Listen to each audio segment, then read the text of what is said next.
বের হয়ে আসছে ভারতের আদানির বিদ্যুৎ আমদানি চুক্তিতে পদে পদে অনিয়ম। এরই মধ্যে আদানি গ্রুপের সঙ্গে আওয়ামী লীগ সরকারের আমলে করা সব বিদ্যুৎ চুক্তি পর্যালোচনার নির্দেশ দিয়েছেন হাইকোর্ট। 3 মাসের মধ্যে প্রতিবেদন দাখিল করতে বলা হয়েছে। মঙ্গলবার বিচারপতি ফারাহ মাহবুব ও বিচারপতি দেবাশিস রায় চৌধুরীর হাইকোর্ট বেঞ্চ এ আদেশ দেন। এর মধ্যে আদানির বিদ্যুৎ আমদানি চুক্তিতে পাওয়া গেছে নানা অনিয়ম।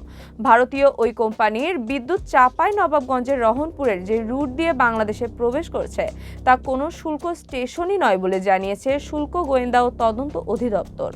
এছাড়া করমুক্ত আমদানি নীতি, কয়লার বাড়তি দর, বিলম্বে বিল পরিশোধে অতিরিক্ত সুদ আরোপের জটিলতা সহ নানা অনিয়ম বের হয়ে আসছে।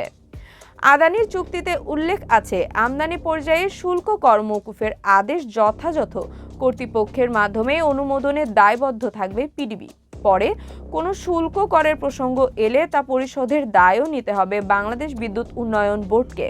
এছাড়া বিল পরিশোধে বিলম্বের জন্য বছরে 15% চড়া সুদ ধরা আছে আদানির চুক্তিতে, যা পায়রাই নেই। এসব জটিলতার মধ্যেই বিদ্যুতের 22% বাড়তি দাম নতুন করে চাইছে আদানি। পাশাপাশি আছে বকেয়া বিল পরিশোধের চাপও। কনজিউমার অ্যাসোসিয়েশন অব বাংলাদেশের জ্বালানি উপদেষ্টা অধ্যাপক ডক্টর শামসুল আলম সংবাদ মাধ্যমকে বলেন, পিডিবির পক্ষ থেকে জাতীয় স্বার্থ সুরক্ষার বিষয়টি যথাযথভাবে খতিয়ে দেখা হয়নি। চুক্তির প্রতিটি ধারা উপধারা প্রকাশ করতে হবে।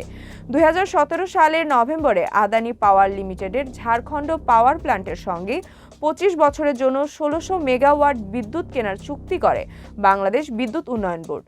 সম্পূর্ণ আমদানি করা কয়লায় পরিচালিত এই পাওয়ার প্ল্যান্টটিকে 2019 সালের মার্চে ভারত সরকার বিশেষ অর্থনৈতিক অঞ্চল হিসেবে ঘোষণা করে কর ছাড় দেয়। যদিও বাংলাদেশের সঙ্গে চুক্তির সময় কর ছাড়ের বিষয়টি গোপন করে আদানি গ্রুপ। এছাড়া পায়রা, রামপাল ও চট্টগ্রামের বাঁশখালীর বিদ্যুৎ কেন্দ্রে ব্যবহার করা কয়লার দাম টন প্রতি $75 ও $80 হলেও আদানি টন প্রতি নিয়েছে $96 দলে। পরে পিডিবি দর নিয়ে আপত্তি জানালে দাম কমাতেও রাজিও হয় তারা। 2010 সালে ভারতের রাষ্ট্রায়ত্ত প্রতিষ্ঠান এনটিপিসি থেকে আমদানির ক্ষেত্রে শুল্ক কর অব্যাহতির আদেশ জারি করেছিল জাতীয় রাজস্ব বোর্ড। তবে আদানি গ্রুপ থেকে বিদ্যুৎ আমদানির ক্ষেত্রে এমন কোনো সিদ্ধান্ত নেয়নি সংস্থাটি।